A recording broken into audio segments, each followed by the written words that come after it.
नमस्कार।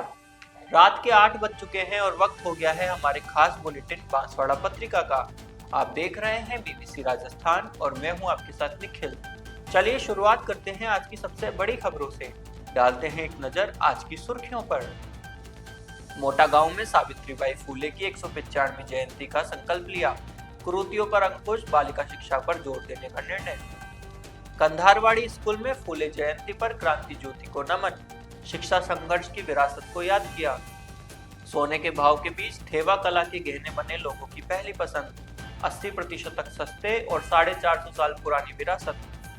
ऑपरेशन स्वच्छता ने शराब माफियाओं की कमर तोड़ दी।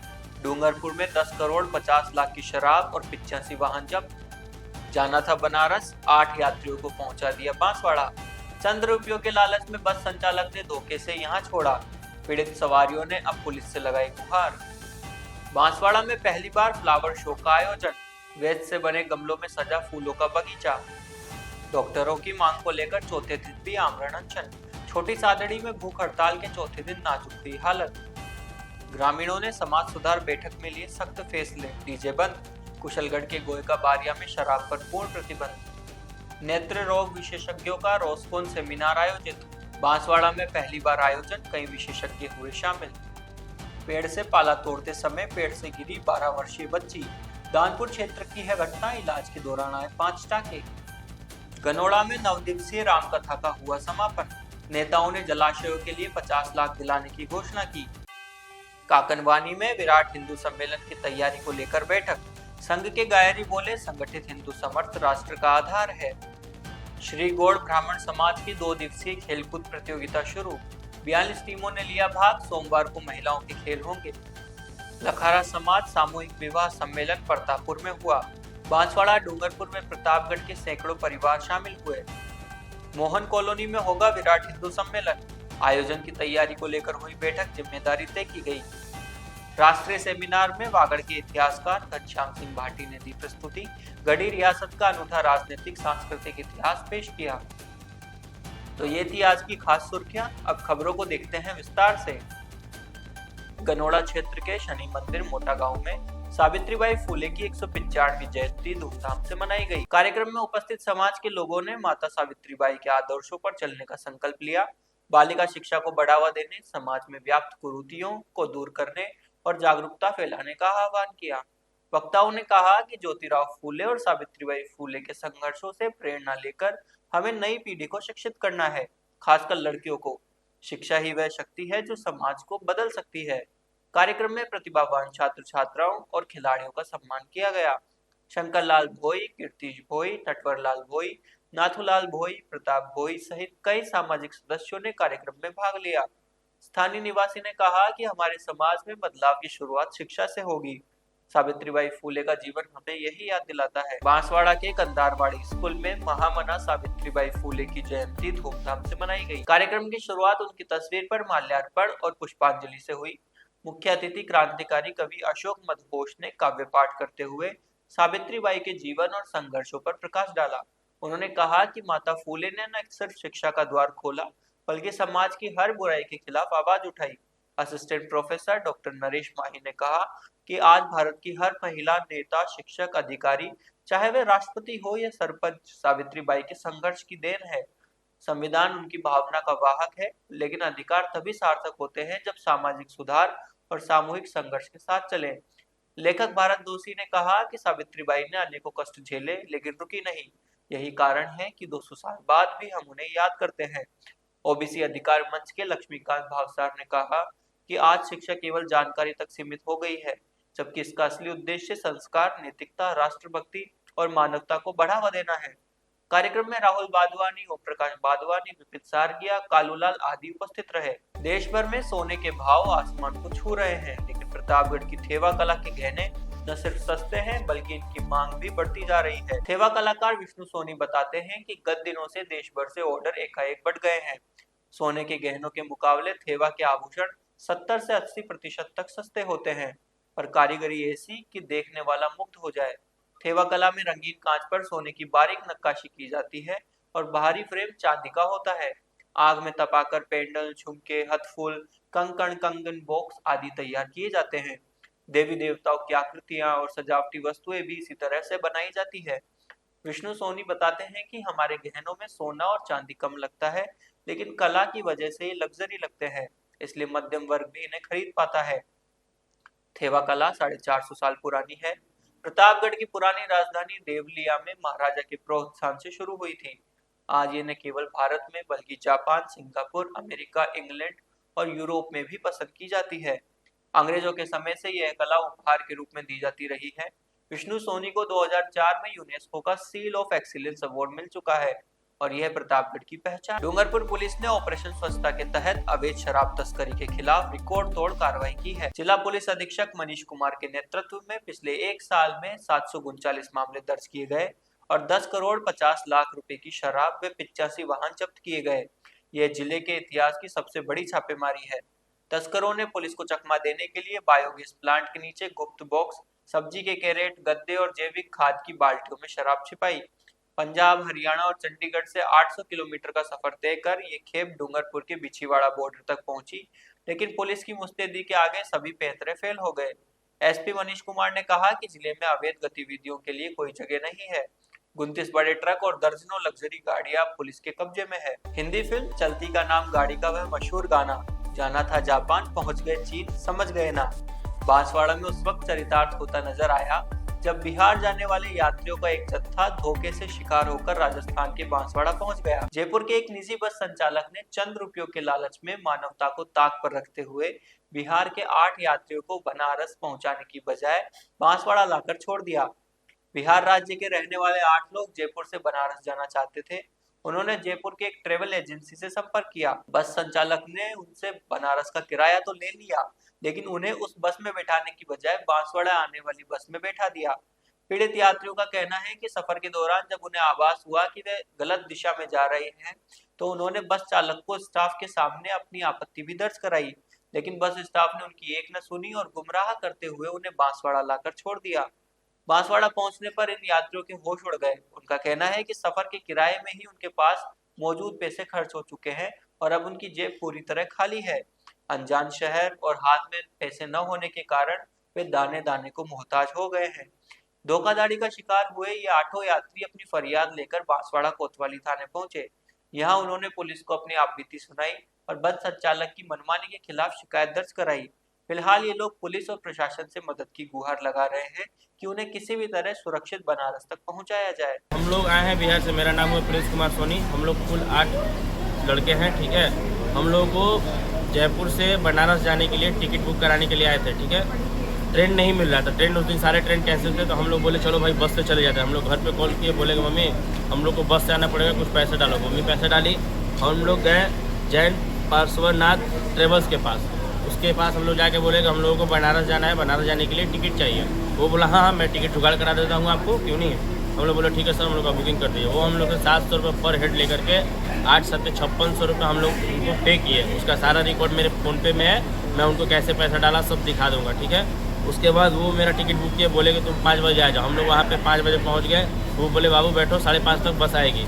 5:30 बज गया। तो फिर ये बस, ये जो है जैन पार्श्वनाथ, ये हम लोगों को ट्रांसफ़र कर दिए भारत ट्रेवल्स के पास, ठीक है। भारत ट्रेवल्स वाले के पास हम लोग गए, तो वो बोला कि चलो बस में बैठ जाओ। हम लोग बस में बैठ गए। फिर रात में 12:30 बजे अचानक से हम लोग नींद टूटा, तो हम लोग सोचे कि थोड़ा मैप पे देख ले। मेरे फ़ोन में मैप का भी सारा रिकॉर्ड है।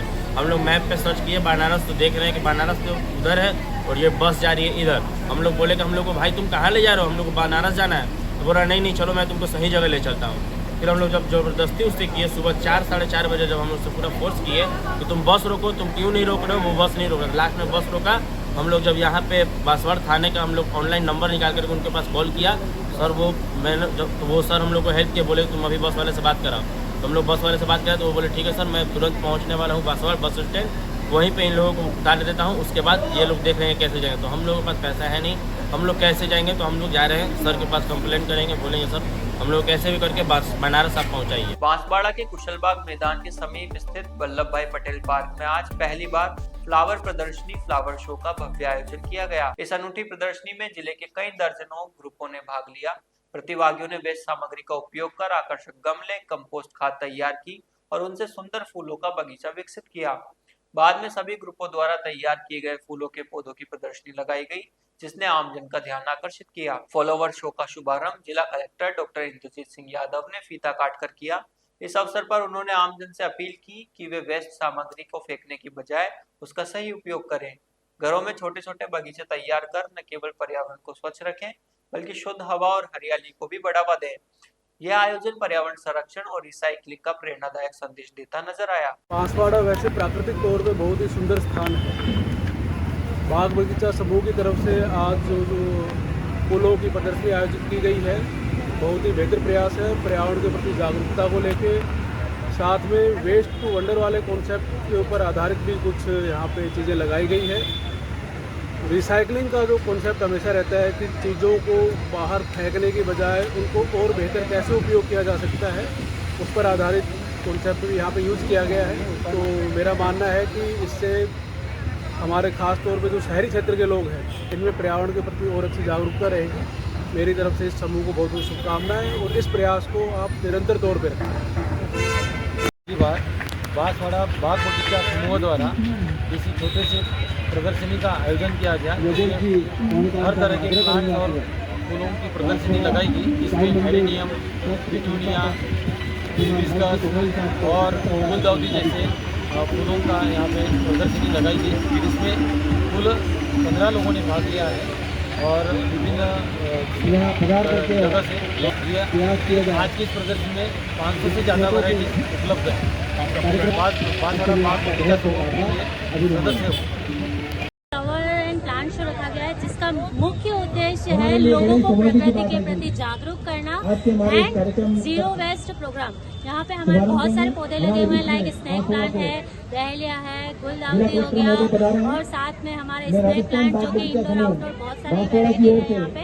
और हर सेक्शन हमने यहाँ पे डिवाइड कर रखा है, साथ में खाद के लिए भी बहुत सारा कर रखा है। तो थैंक यू वेरी मच, आप प्रदर्शनी में पधारिए। ये हमारा बांसवाड़ा का ऐतिहासिक में पहली बार हो रहा है और कोशिश करेंगे कि हर साल ये प्रोग्राम इसी तरह आगे बढ़ता रहे। Thank you. मेरा नाम है दर्शिका व्यास, जो कि बाग बगीचा समूह से हूँ और संयोजक हूँ और स्थापक हूँ मैं बाग बगीचा समूह से। छोटी सादड़ी के जयचंद मोहिल सामुदायिक स्वास्थ्य केंद्र में चिकित्सकों की नियुक्ति की मांग को लेकर सामाजिक कार्यकर्ता मनीष उपाध्याय का आमरण अनशन रविवार को चौथे दिन भी जारी रहा। लगातार भूख हड़ताल के चलते उनकी तबीयत नाजुक बनी हुई है। एहतियात के तौर पर चिकित्सकों की टीम सुबह शाम उनका स्वास्थ्य परीक्षण कर रही है, लेकिन मांगे पूरी होने तक अनशन समाप्त करने से उन्होंने साफ इनकार कर दिया है। देर रात उपखंड अधिकारी यतेंद्र पोरवाल, तहसीलदार राजकुमार सारेल सहित प्रशासनिक अधिकारी अनशन स्थल पर पहुंचे और मनीष उपाध्याय से वार्ता की।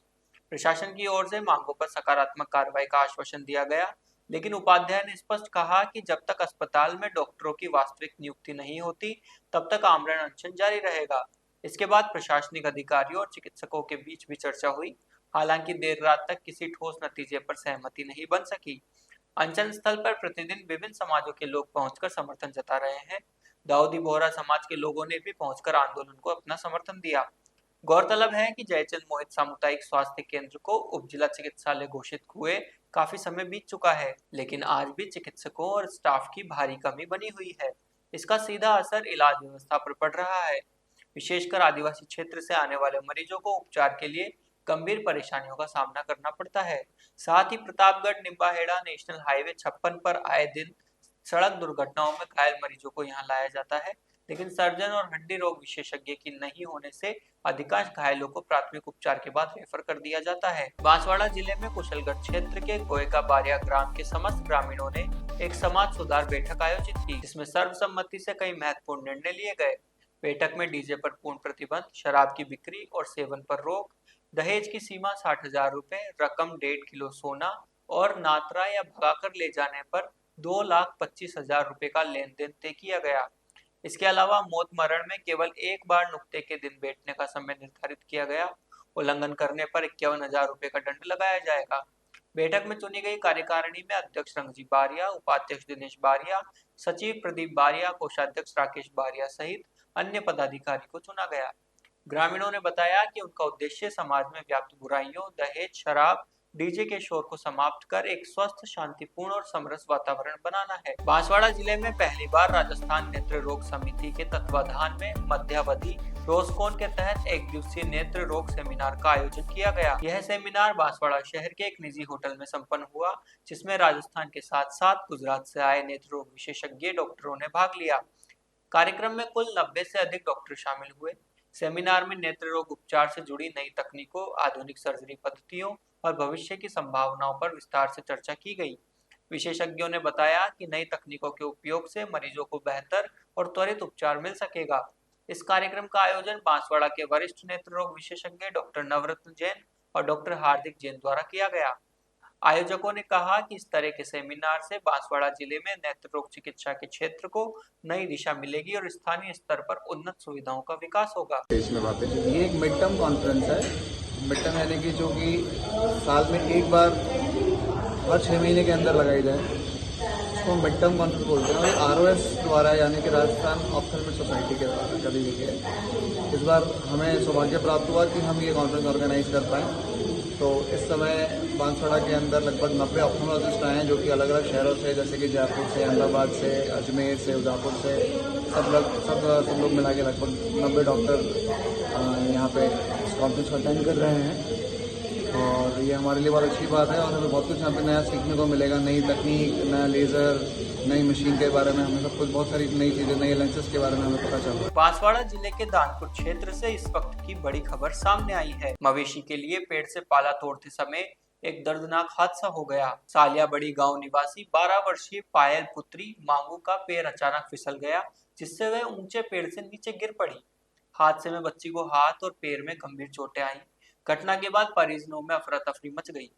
तुरंत 108 एम्बुलेंस की मदद से बच्ची को जिला अस्पताल बांसवाड़ा पहुंचाया गया। चिकित्सकों ने प्राथमिक उपचार के बाद बच्ची के घाव पर 5 टाके लगाए। फिलहाल बच्ची का जिला अस्पताल में इलाज जारी है और उसकी हालत स्थिर बताई जा रही है। ग्रामीणों ने बताया कि मांसपेशी के लिए पाला तोड़ते समय अक्सर इस तरह के जोखिम उठाने पड़ते हैं। हादसे के बाद परिवार में चिंता का माहौल है। प्रशासन से सुरक्षित व्यवस्था की मांग भी उठ रही है। कुशलगढ़ खंड के मंडल काकनवानी में विराट हिंदू सम्मेलन की तैयारियों को लेकर काकनवानी स्कूल में एक महत्वपूर्ण बैठक आयोजित की गई। बैठक की अध्यक्षता नानूराम डामोर ने की, जबकि मुख्य वक्ता के रूप में राष्ट्रीय स्वयंसेवक संघ के हेमेंद्र गायरी उपस्थित रहे। गायरी ने अपने संबोधन में कहा कि संगठित हिंदू समर्थ राष्ट्र का आधार है, इसलिए हिंदू समाज को संगठित होना अत्यंत आवश्यक है। संघ के शताब्दी वर्ष के निमित्त काकनवानी मंडल में विराट हिंदू सम्मेलन एवं भव्य कलश यात्रा का आयोजन किया जाएगा, जिसे हिंदू सम्मेलन आयोजन समिति काकनवानी द्वारा प्रबंधित किया जाएगा। बैठक में सम्मेलन आयोजन समिति के सदस्यों को अलग अलग जिम्मेदारियां सौंपी गई, जिसे स्वागत, सुरक्षा व्यवस्था, प्रचार प्रसार, भोजन, व्याभूषण आदि। बैठक में तोलचंद वसूनिया, सुबेश वसूनिया, चतर सिंह, विजया मेड़ा, मांगीलाल मुनिया सहित अनेक समिति सदस्य उपस्थित रहे। सम्मेलन की तिथि व स्थान जल्द ही घोषित किया जाएगा। इसमें स्थानीय धार्मिक व सामाजिक संगठनों के साथ साथ क्षेत्र के गणमान्य नागरिकों की भागीदारी सुनिश्चित की जाएगी। श्री गौड़ ब्राह्मण समाज बागड़ा चोकला द्वारा आयोजित 2 दिवसीय वॉलीबॉल एवं महिला खेलकूद प्रतियोगिता बांसवाड़ा जिले के रायकी गांव में धूमधाम से शुरू हुई। उद्घाटन समारोह में समाज के अध्यक्ष प्रभुलाल त्रिवेदी, कोषाध्यक्ष गणेश लाल उपाध्याय, शिक्षा प्रकोष्ठ के मनोहर लाल जोशी, सचिव हितेश खेरवासिया सहित कई गणमान्य उपस्थित रहे। वॉलीबॉल प्रतियोगिता में कुल 42 टीमों ने भाग लिया। इनमें 8 टीमें इनडायरेक्ट और 34 टीमें डायरेक्ट लीग में शामिल हुई। पहले दिन का पहला डायरेक्ट मुकाबला मुंगेर बनाम साबला ए के बीच हुआ, जिसमें मुंगेर विजेता रही। इनडायरेक्ट में काबजा ने बरोडिया को हराया। पूरे दिन और देर रात तक मैच चलते रहे। दर्शकों ने उत्साहपूर्वक भाग लिया। सोमवार को दूसरे दिन महिलाओं के लिए विशेष खेलकूद कार्यक्रम आयोजित किया जा रहा है। इसमें रस्साकस्सी, नींबू चम्मच दौड़ और कुर्सी दौड़ जैसे मनोरंजक व पारंपरिक खेल शामिल है। आयोजन समिति अध्यक्ष सुरेश त्रिवेदी ने बताया कि हर साल होने वाले स्नेह मिलन में महिलाएं और बेटियां भी खेलों में बढ़ चढ़कर हिस्सा लेती हैं। यह आयोजन सिर्फ प्रतिस्पर्धा नहीं बल्कि एकता, अनुशासन और सामाजिक जुड़ाव का भी प्रतीक है। लखारा समाज का वार्षिक सामूहिक विवाह सम्मेलन आज प्रतापपुर में धूमधाम से संपन्न हुआ। इस भव्य आयोजन में बांसवाड़ा, डूंगरपुर और प्रतापगढ़ जिलों के समाज बंधुओं ने बढ़ चढ़कर भाग लिया। सम्मेलन के सचिव हाजी फकीर मोहम्मद व सलीम मोहम्मद ने बताया कि कार्यक्रम की सफलता में अकरम शेख, यूसुफ आजाद, यूसुफ पुत्र इसाक मोहम्मद, पूर्व सदर और वर्तमान सदर सलीम मोहम्मद का विशेष योगदान रहा। सम्मेलन के मुख्य आकर्षण के रूप में 6 नवदंपतियों का एक साथ निकाह करवाया गया। सभी जोड़ों को समाज के वरिष्ठों ने दुआएं दी और आशीर्वाद दिया। सम्मेलन में सामाजिक एकता, आपसी सहयोग और युवा पीढ़ी के विवाह को सरल बनाने पर जोर दिया गया। लखारा समाज के लोगों ने इस आयोजन को एकता और भाईचारे का प्रतीक बताया। सभी ने आगे भी ऐसे सम्मेलनों के आयोजनों को जारी रखने का संकल्प लिया। अजमेर की उम्मेद अभय धर्मशाला में रविवार को क्षेत्रीय पुराधरोहर एक परिचय विषय पर राष्ट्रीय सेमिनार का आयोजन किया गया। इसमें राजस्थान, दिल्ली, छत्तीसगढ़, उत्तराखंड, मध्य प्रदेश, उत्तर प्रदेश और गुजरात के पुराविदों व इतिहासकारों ने अपने शोध पत्र प्रस्तुत किए। मुख्य अतिथि मीरा स्मृति संस्थान के संस्थापक प्रोफेसर सत्यनारायण समदानी थे और अध्यक्षता पुरातत्व एवं संग्रहालय विभाग राजस्थानी तकनीकी अधीक्षक डॉक्टर धर्मवीर कौर ने की। डॉक्टर कौर ने अपने संबोधन में पुरातत्व विभाग द्वारा ऐतिहासिक धरोहरों के संरक्षण में किए जा रहे प्रयासों पर प्रकाश डाला और शोधार्थियों से नवीनतम शोधों के माध्यम से देश के वास्तविक इतिहास को उजागर व संरक्षित करने में सक्रिय सहयोग का आह्वान किया। सेमिनार का संयोजन डॉक्टर वर्षा नामले ने किया, जबकि आभार प्रदर्शन संयोजक मंडल के सदस्य ललित कुमार शर्मा ने व्यक्त किया। वागड़ के इतिहासकार घनश्याम सिंह भाटी ने गढ़ी रियासत 300 वर्षों का तथ्यात्मक राजनीतिक एवं सामाजिक सांस्कृतिक इतिहास विषय पर पावर प्रेजेंटेशन दिया, जिसमें उन्होंने गढ़ी की स्थापना से लेकर आधुनिक काल तक के उतार चढ़ाव, शासकों की नीतियां, सांस्कृतिक परंपराओं और स्थानीय जनजीवन का विस्तृत विवरण पेश किया। बांसवाड़ा की शोधार्थी अतिथि गौड़ ने देव सोमनाथ एक पुरातात्विक अध्ययन पर शोध पत्र प्रस्तुत किया, जिसमें उन्होंने सोमनाथ के प्राचीन मंदिर, उसके शिल्प, अभिलेखों और स्थानीय लोक कथाओं के आधार पर उसके ऐतिहासिक महत्व को रेखांकित किया। सेमिनार में भाग लेने वाले इतिहासकारों ने इस आयोजन को क्षेत्रीय धरोहरों के संरक्षण और युवा शोधार्थियों को प्रेरित करने के लिए महत्वपूर्ण बताया। गनौड़ा में 25 दिसंबर से चल रही भव्य रामकथा का पूर्णाहुति के साथ समापन हुआ। इस दौरान सर्वधर्म संसद के सुशील महाराज, कुलपति M.K. वाजपेयी, भाजपा जिला अध्यक्ष पुंजीलाल गायरी, डूंगरपुर CDO नवीन चंद्र मीणा सहित कई गणमान्य उपस्थित रहे। रामकथा में पूर्व सांसद मानशंकर निनामा और भाजपा जिला अध्यक्ष पुंजीलाल गायरी ने शिरकत की। अतिथियों ने गनौड़ा में तालाबों के सौंदर्यीकरण, जलाशयों के सुधार और अन्य विकास कार्यों के लिए 50 लाख रुपए की अनुशंसा कर सरकार से दिलाने की घोषणा की। 25 जनवरी से शुरू हुई इस रामकथा के लिए 10 से 15 हजार लोगों की क्षमता वाला विशाल डोम बनाया गया था। साथ ही एक बड़ी भोजनशाला भी तैयार की गई, जहां रोजाना 6 से 7 हजार लोग एक साथ महाप्रसाद ग्रहण करते थे। पहले दिन 20 हजार लोग कलश यात्रा और कथा में शामिल हुए, जबकि अंतिम दिन लगभग 10 हजार श्रद्धालुओं ने कथा और महाप्रसाद का आनंद लिया। सुशील महाराज ने कहा कि राम जब वनवास में गए तो सबसे पहले निषाद राज को गले लगाया। यह आदिवासी समाज के प्रति राम की अनंत प्रेम की गाथा है। सनातन संस्कृति में आदिवासियों की भूमिका महत्वपूर्ण रही है। वे सदियों से राम के भक्त रहे हैं। कथावाचक कमलेश भाई शास्त्री ने पादर मठ का जिक्र करते हुए कहा कि जहां भगवान बीच में आ जाए वहां संघर्ष हार जाना चाहिए। प्रेम और सौहार्द बढ़ाना ही सच्चा धर्म है।